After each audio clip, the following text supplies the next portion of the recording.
Okay. Well, good morning, Dr. Joe. Kasia, it's so nice to be with you. Always a pleasure.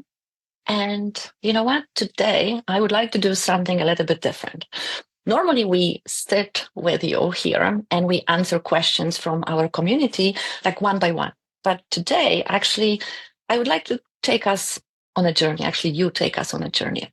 So, I would like to talk about struggles so many of us face. Anxiety, depression, inner critic, which often I think originates from the most important relationship that we have, which is relationship with ourselves.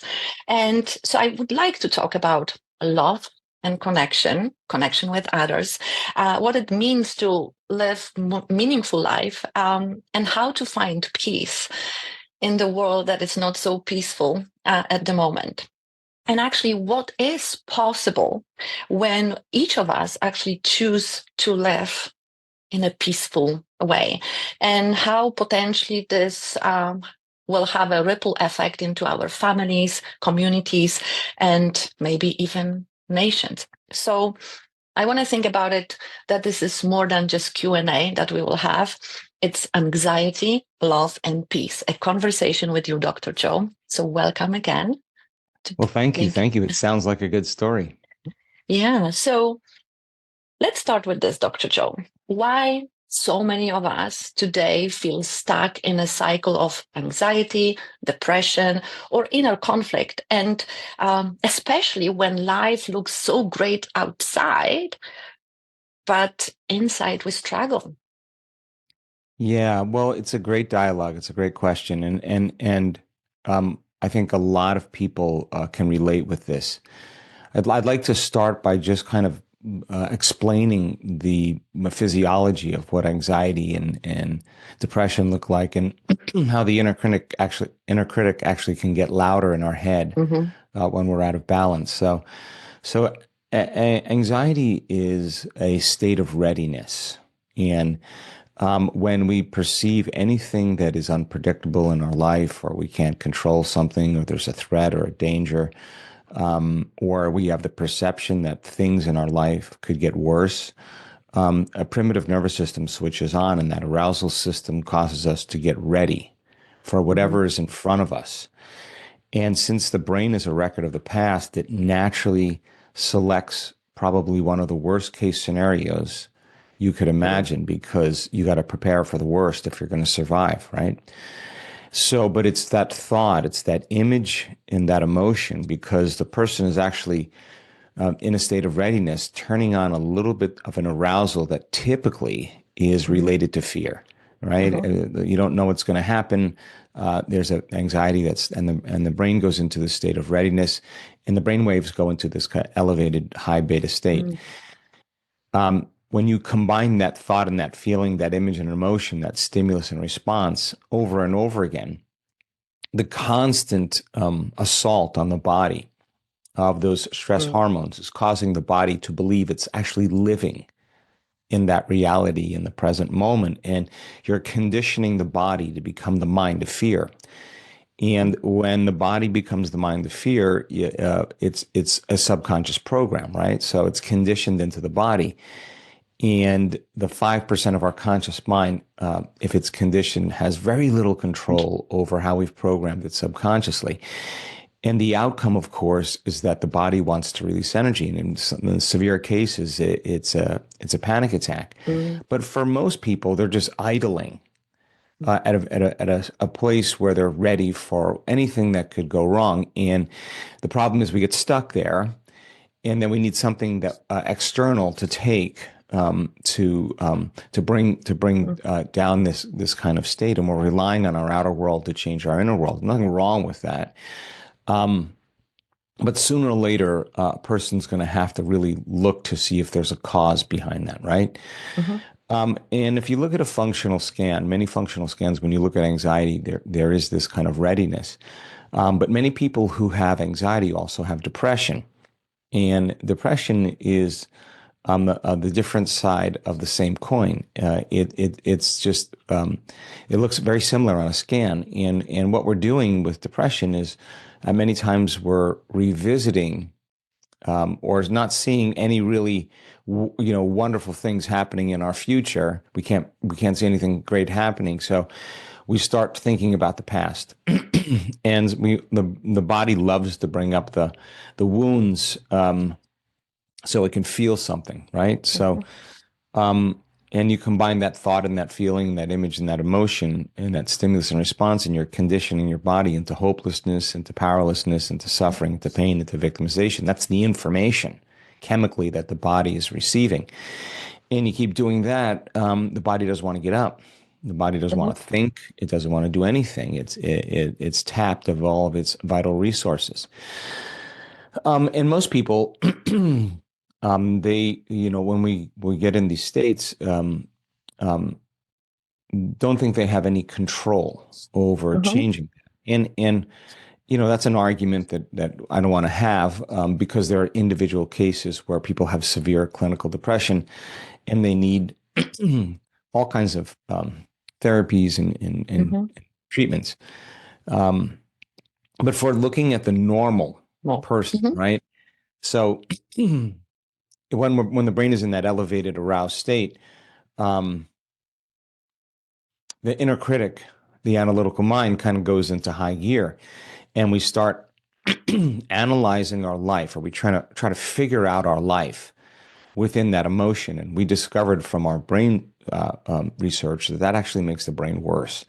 When you ruminate over your life and you're stuck in the emotion is the past, right? It's a record of the past. We're thinking of the past, the solution will never be there. And we're turning on more and more of those stress hormones by thought alone. And that's driving the brain into this high beta brainwave state.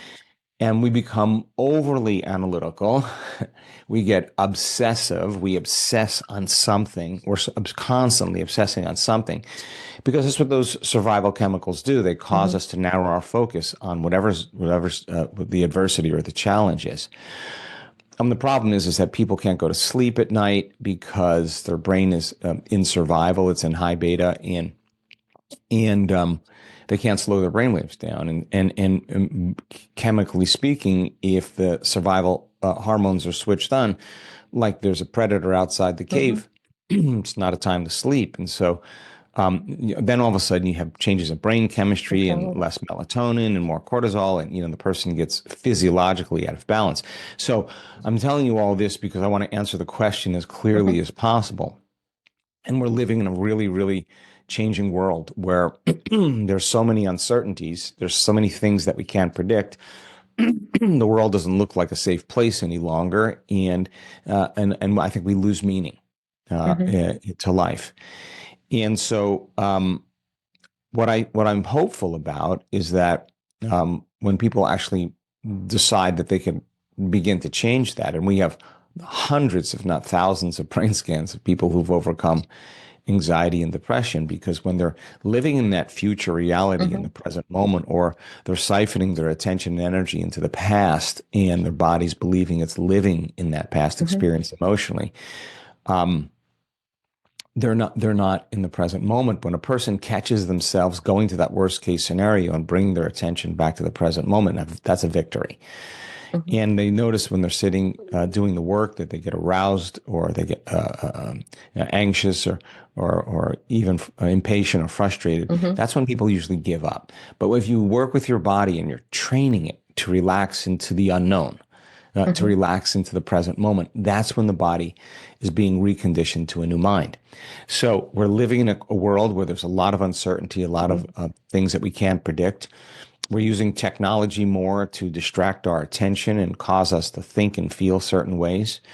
I don't know what news channel to believe any longer, because everybody's saying something different. So there's a lot of confusion going on. And then, people are strapped when it comes to paying their bills or making their life work, and they're in survival. I mean, it's just, it's the fact.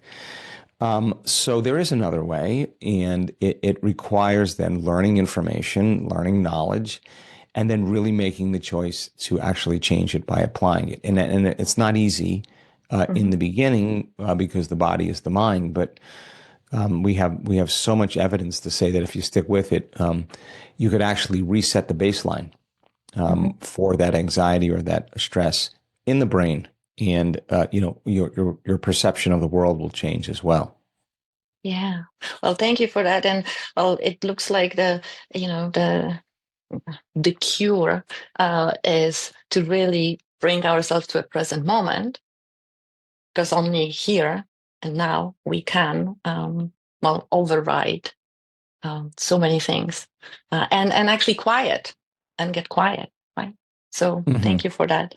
So now, building on that, so how the healthy relationship with self would look like, and especially when we are in that cycle of anxiety or depression, and the inner critic is like yelling at us, screaming at us, like how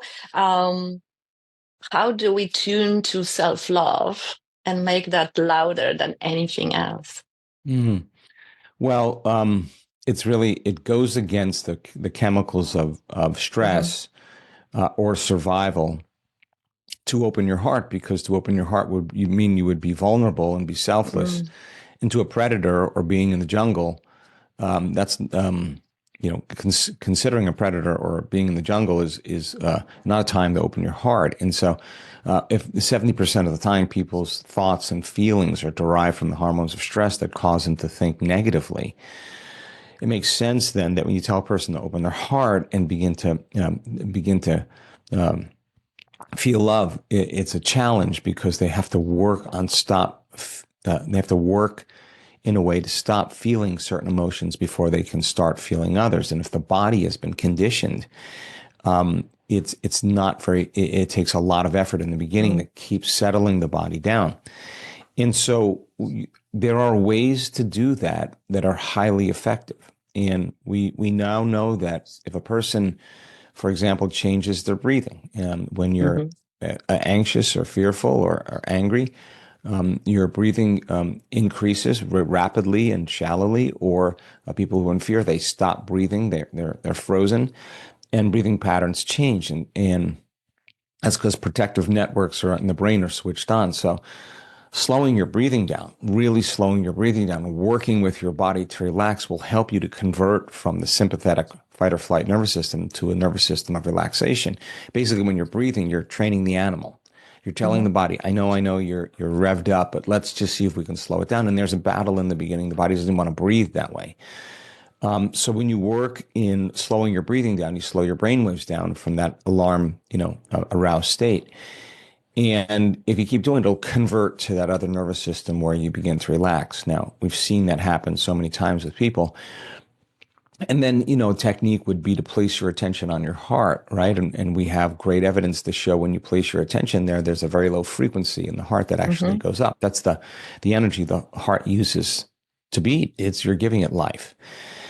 And you see this kind of elevation of the sympathetic nervous system, and then you see it kind of go down, and you see the sympathetic nervous system start to go up. There's a little bit of an arousal, and that's energy that's moving Mm-hmm. from the body. It's being cascaded up to the brain, and the arousal of that release of energy is causing, in a sense, the body to move into a state of joy or a little Mm-hmm. bit of ecstasy or a little bit of bliss. The arousal is not pain, it's not fear, it's not aggression or anger.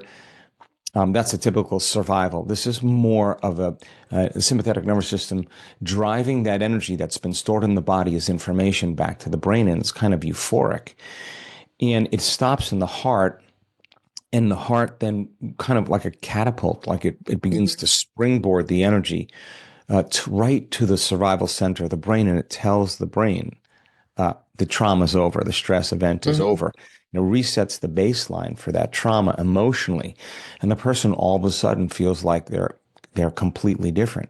Now, the relationship with self, to answer your question, in doing that is so loving to you.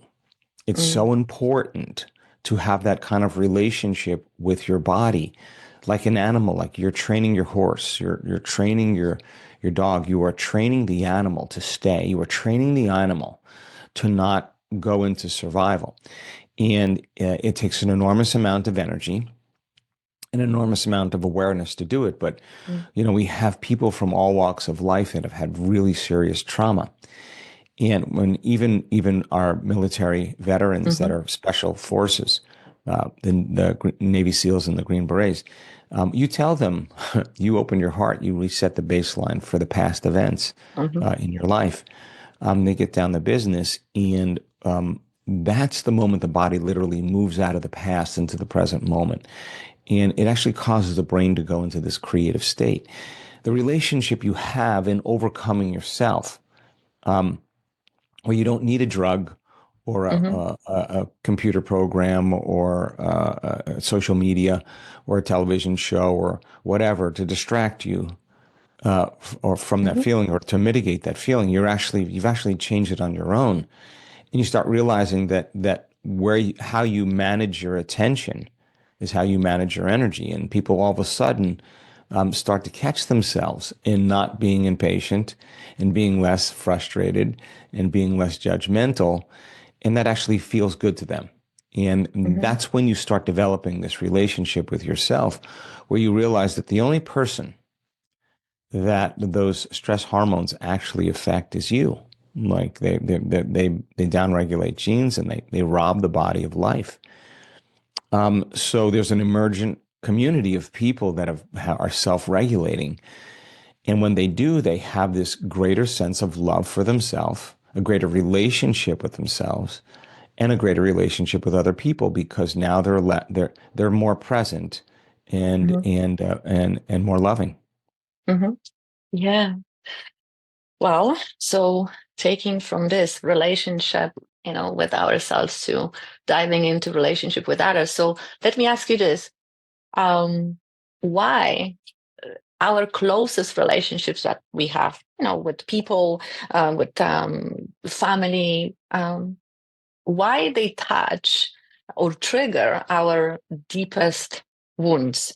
And then how can we shift then into kind of, mirror, like a mirror that reflects, hey, this is actually a space for us to grow versus entertaining suffering. Yeah, this is a great conversation also. And I agree with you. I see every single person in my life as a reflection of me, some aspect of me. And what bonds us in relationships are emotions. And emotions are created from past experiences, and past experiences also are memories, and memories are neurological networks in your brain. So for the most part, we're seeing the people and the circumstances in our life through the memory we have of them, and we feel the emotion that keeps us connected to that person. And if we share the same emotions, we share the same information. We can relate with one another. We can share the same memories. And that works really well in relationships that are constructive. But you could also have an enemy, and you can feel a lot of hatred. And the stronger the emotion that you feel, the more you give them your attention and energy. And that's giving your life force, your vital life force, to them. So in a sense, having the ability then to face off with people in our lives by changing our emotional states is what allows us to take our energy or our power back. You overcome hatred, you no longer pay attention to your enemy. You overcome, judgment, you no longer see your coworker as the same way. And so these are really important things. But the thing with family is that they're a lot like us. There are aspects of ourselves that we see in them that we don't like. And because and we relate with them so closely, it's very easy for us to get our buttons pushed because we're seeing that they're doing certain things, and we're actually at the same level of consciousness or the same level of energy or the same emotional state as them. Because if we were in a different emotional state, say love, we would see them very differently.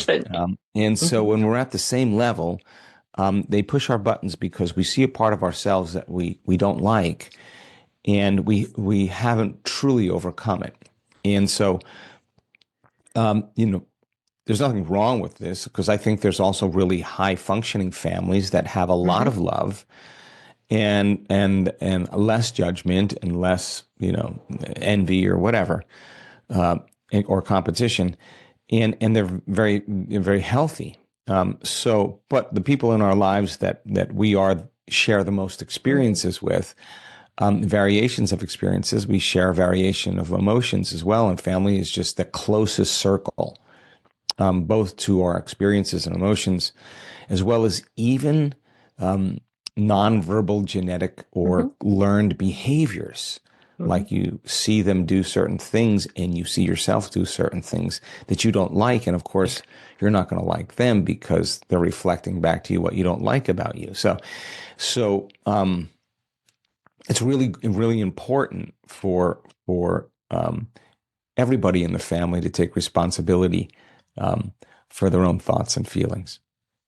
And I always remember you saying that, the greatest test we can actually have is just go and visit your family and then see the level of triggers you would have. And that will be a pointing out, okay, this is still something that we need to keep working on continuously, or hopefully one day we just learn that lesson, right? And that will be the evidence that if family doesn't trigger us, but we're not denying it, we just really feel at peace. We graduated. I call it graduating to the next level. And, there's also the element that people change. Of course. If, you have a relationship with a sister your whole life, and then you move to another country and you don't see your sister as much, and Mm-hmm. you go back and you visit your sister and she's completely different than you remember her, and you're not conscious of this, but you're liking her better the other way, and you're noticing all the things that are different about her that are no longer the same, and you're judging her for the fact that she's not the same person, right? So there's all kinds of variations of this. Of course. But the reflection should drive us Mm-hmm. to be more conscious of ourselves. Like, oh, if that's the case, I want to change that about me. Yeah, keep working on it. Thank you. So now let's move to, definition of success, or how we perceive success in our life. So why do you think so many people that achieve actually success, they feel still so empty? So then how do we create a, life of meaning, not just busy? Yeah. Well, I think we reach a point in our life, if you're truly on the journey, where all of a sudden you can predict the feeling of everything that's going to happen in your life. And when you can predict the feeling of anything could happen in your life, in a sense, that's the known, right? There's nothing new Correct. happening in your life, right? So it's a really provocative discussion, because for the most part, people who are living their life to create success, they have a vision or a goal or a dream, right? And they work really hard to arrive at that dream or that vision, but the whole entire time they're experiencing the lack of not having that vision emotionally. They're waiting for the experience to finally happen to produce the emotion to take away the lack of not having it. That's the game in three-dimensional reality. And some people, when they finally have their experience, they've been so conditioned into lack, or so conditioned into that feeling, that's nothing's making that feeling go away. And that the success or whatever it is doesn't bring them. The material things never takes away that lack, right? Or that emptiness, or that feeling that doesn't go away. And this is when the soul, in a very profound way, begins to wake up. I believe that's when you start asking bigger questions, like, who am I? What am I doing? Am I really happy? Do I love my life? What do I not like about it? What do I want to change? These are, some people call this depression, but really it isn't. It's a moment of deep reflection where all of a sudden you're not so interested in social media. You're not so interested in returning all your texts. You're not so interested in going out to dinner with the same people at the same time, doing the same thing. this is a moment, in eternity where the soul's going, there's got to be something else besides this.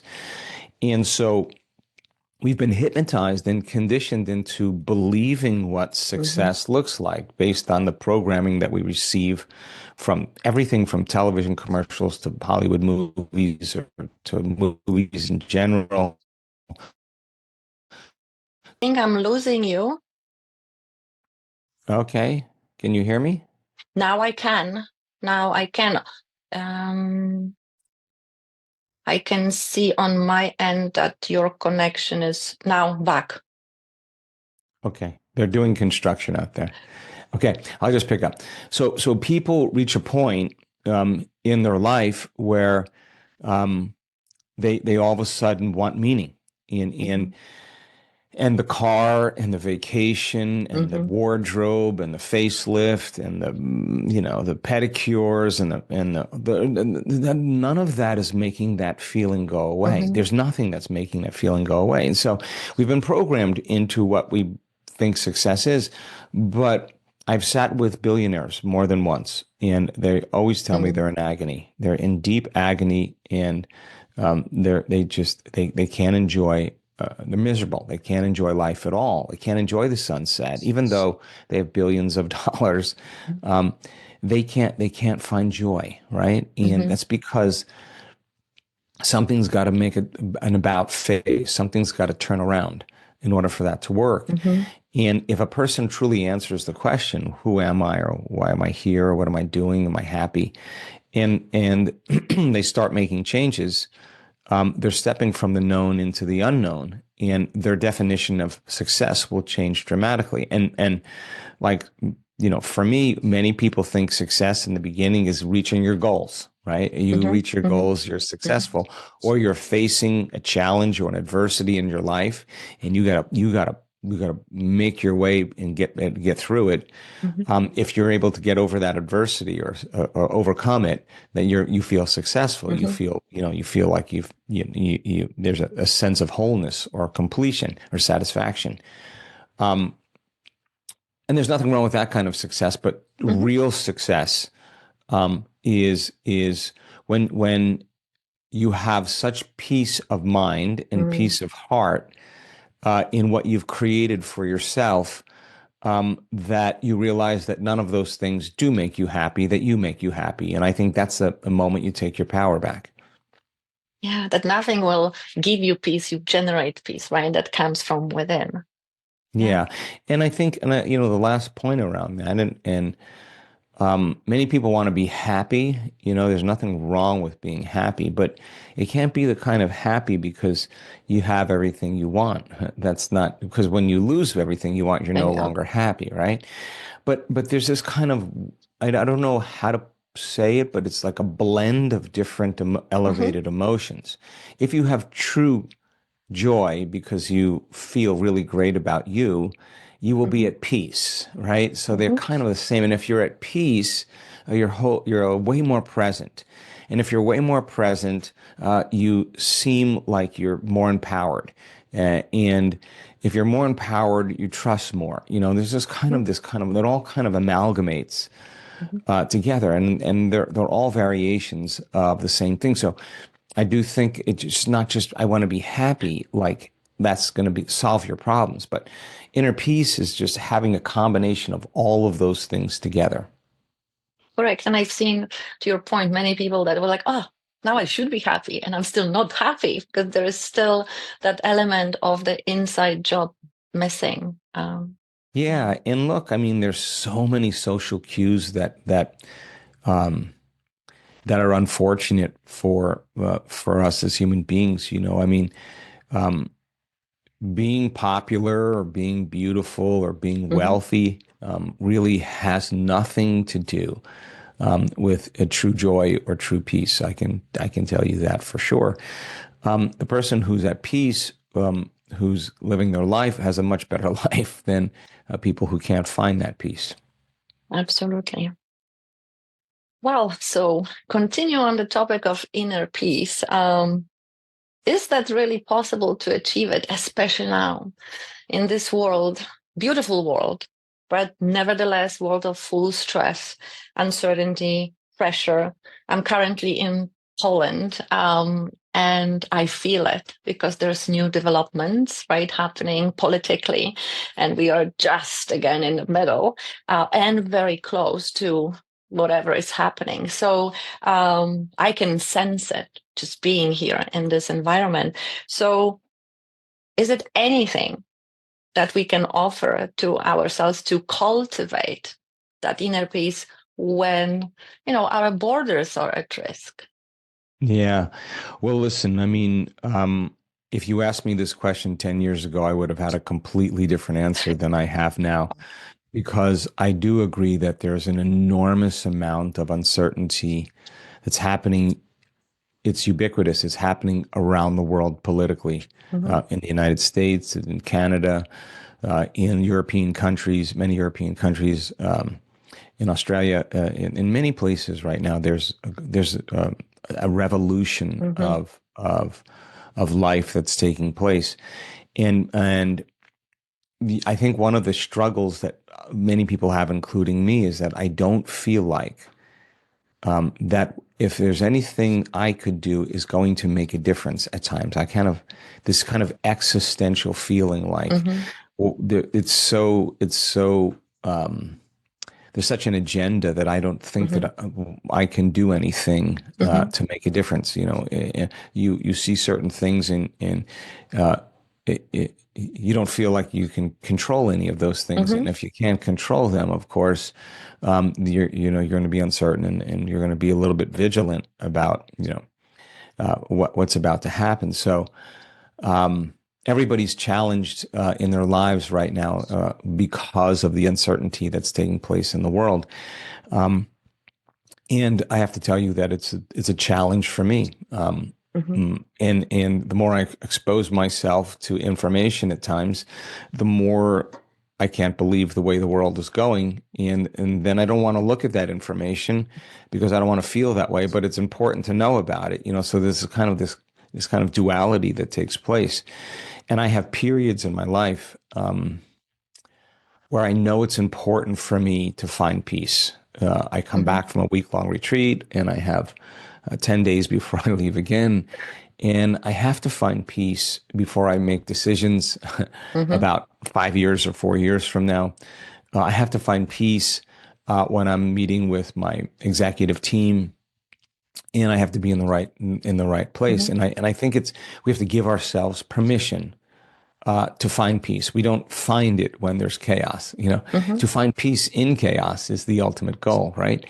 But many people, are overstimulated to such a degree that they can't pause and kind of reboot or recalibrate their nervous system. And I think that's one of the things that we can connect the dots with here, because when you're preoccupied with trying to control and predict everything in your life, you're shifting your attention from one person to another thing, to another meeting, to another experience.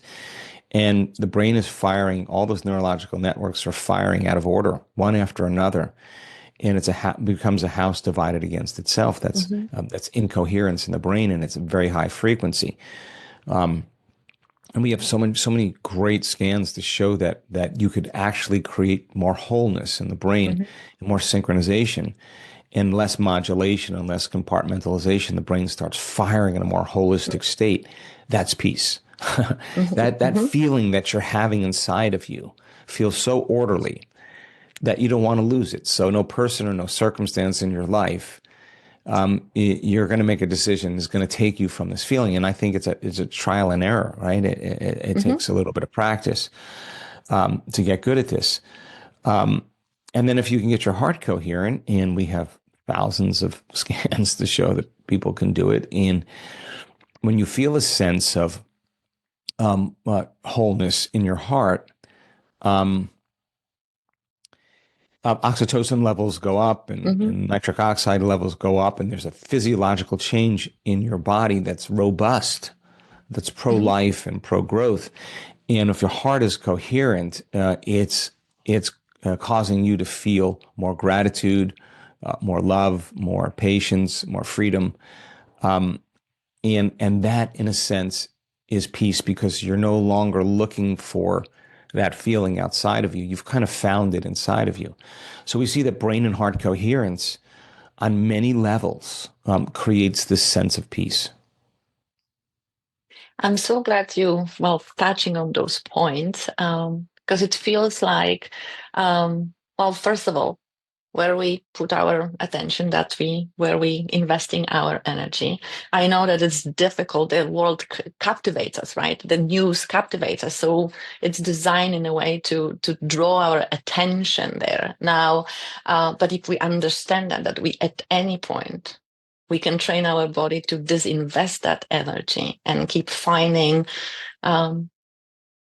peace in something that is so close to us, right? Either well, shutting down the media for a moment, right? Like disconnect, and it's a choice. It becomes a choice. And it's also something that I've seen this trend that people say, well, I can't do anything. Why would I do anything if I can't do anything, right? That hopelessness. But then it's like this personal responsibility. I don't know, maybe that's too hard to say it, but if I can do my best and everybody then contributes doing our best, then we contribute to the collective. Yes, yes, absolutely. I mean, that's always been my hope with humanity. It's very difficult to reason with a person who's working 3 jobs and is a single parent, and they have to pay bills and drive their kids to school and to work, and it's very difficult to tell that person to stay out of survival and stress. And so, or a person who's at war, or victims of war, it's very hard to tell them, just not be in stress and survival. You need to be in stress and survival in those circumstances. And so there is a natural tendency for us over time, in our normal lives, normal people, like people that are in the middle of the bell curve, to rely on things in our outer environment to keep us, in a sense, aroused, like addicted.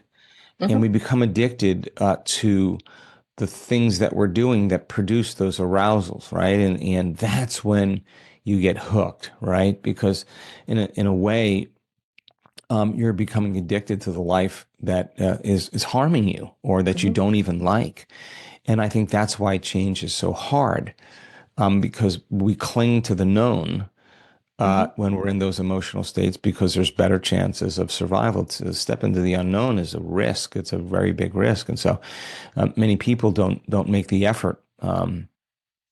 But people who are truly on the path, and where I think for all the crazy things that's happening in the world right now, and there are numerous crazy things, and there's so many of them, by the same means, there's great and emergent consciousness that's happening. It may not be as big as I'd like it to be, but there are people that are waking up, that are healing themselves, teaching themselves how to heal. There are people that are creating abundant lives and creating new businesses and new relationships and having mystical experiences without taking substances, and healing their heart and their mind and their past, in very turbulent situations from the past. So there's an emergent consciousness that I think that's happening, and the way that's happening is exactly what you said. People are working on themselves. If I'm working on myself, and I'm truly trying to be responsible for my own emotions and my own thoughts and my own behaviors, and everybody's doing that, you're going to create a new culture. And that's exactly what we discovered in the research that we've done in our week-long retreats. Get a community of people from all walks of life, 90 different countries, 85 different countries. They have their own individual genotype, and genes make proteins. And at the beginning of the event, there's no correlation. Have them behave in the same way. Have them learn the information and think in a different way, and have them actually feel an elevated emotional state. At the end of 7 days, 80% of those people are expressing the same genes and making the same proteins. The flock, the herd, the tribe. There's an emergent consciousness when we behave in the same way, no different than the flock of birds or the school of fish, that murmuration where there's this kind of emergent consciousness that's being reflected in everybody's biology, right? So that, in a sense, is a new culture, right? That is a new community that's thinking differently, that's acting differently, and that's feeling differently. And I do believe if you get enough people doing that, if you change enough people, you can change the world. It's just that the odds are so stacked right now in the world that we live in. Correct. But if all of us would start to live, like begin to live exactly this way, with clarity, with meaning, peace, love, um, what would we see in families, communities, and even nations? Well, yeah, it has to start with the self if this is going to work. Well, let's see if I can say this with walking the razor's edge here. The probability that we're seeing the truth of reality is zero. That's the fact. And I'm not certain that I believe all the information that I'm getting or receiving. But what I do know is if you get enough people together and they are sincere in who they want to be, I think the challenge is leadership. We need true leaders that actually demonstrate peace, that actually demonstrate truth, that actually demonstrate a concern for the whole, for the collective. And I do think there's got to be new information. The information that we have to begin to process has to be information more than what we're getting from this in the media and everything else. But I am hopeful right now. I just think that in order for something new to truly emerge, the old has to kind of fall apart. And I think we're seeing this. We're living in such a time of extremes, and the more extreme or polarized something gets, the more it wobbles until ultimately it breaks. My hope is that if in fact that's the way we have to go, I hope that not everybody runs into survival and makes it about themselves, because we'll just have more division in humanity, and that's exactly what you see. There's such a division. I've never lived in a time where everybody's experiencing their own reality.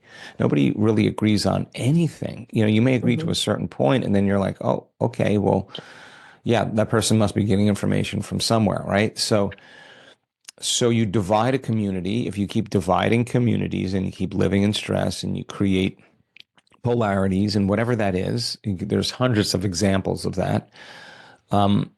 You'll keep people divided. You keep them arguing. You keep them, polarized. This left, right, good, bad. All that stuff. I think you'll control them, and the way you control them is you control their emotions. Because if you can control their emotions, you can control their attention, and that was how you give people the information that could cause them to think in limited ways. So I'm hopeful that if there is, in fact, a breakdown to create something new, that we come together and we help each other and we support each other and we work together, instead of being divided. And that's the only way that humanity is going to have a chance at this, because there's so many different parts of the world that are, the structure is collapsing, whether it's political model, the economic model, the educational model. I don't know about Poland, but certainly in other places around the world. The journalistic model has collapsed. The environment is, who knows. The medical model's not the same. The religious model is being challenged. There's so many different things that are